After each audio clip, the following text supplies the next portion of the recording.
Henri le Fou était un ermite qui vivait seul, reclus, dans un manoir en ruine à la lisière de la ville. Mais ce que les habitants racontaient sur lui dépassait tout ce que vous pouvez imaginer. Les rumeurs couraient sur cet homme aux yeux fous. Certains disaient qu'il pratiquait une magie noire capable de tourmenter ses voisins. D'autres juraient qu'il était un savant dément, capable de relever les morts du cimetière voisin. Aucun citoyen respectable n'osait l'approcher. Un jour pourtant, une nouvelle famille s'installa en ville, avec une fille splendide, Rachel. Elle attira aussitôt l'attention d'Henri. L'ermite la couvrit de présents étranges et précieux, des coupes en or massif, des colliers de perles, et même un pot de marguerite qui ne fanait jamais. Mais malgré ces offrandes, le cœur de Rachel appartenait à un autre, Geoffroy, un jeune homme charmant revenu récemment de l'université. Une semaine après leur rencontre, ils s'enfuirent pour se marier, laissant derrière eux un Henri brisé et furieux. À leur retour, Rachel et Geoffroy organisèrent un grand bal et invitèrent toute la ville. Mais au plus fort de la fête, alors que Rachel dansait avec son père, un coup de tonnerre retentit.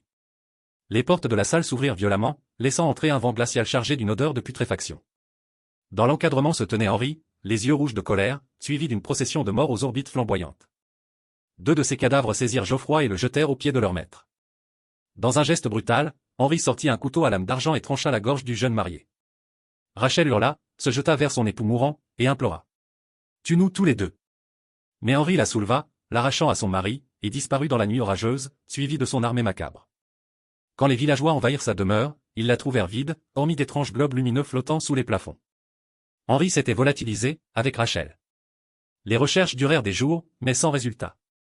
Geoffroy fut enterré, et personne n'osa plus parler de cette nuit maudite. Jusqu'à un an plus tard. Une nuit, on frappa timidement à la porte des parents de Rachel. Sur le seuil se tenait une silhouette maigre, livide, c'était leur fille. Ses yeux reflétaient la souffrance, et sa langue avait été arrachée, elle ne pouvait plus parler. Mais quand elle sortit de ses haillons un couteau argenté couvert de sang séché, celui qu'Henri avait utilisé, le regard de Rachel révéla tout. Henri avait payé de son sang. Cette nuit-là, Rachel s'éteignit doucement dans son lit, un sourire de paix gravé sur son visage marqué par l'horreur.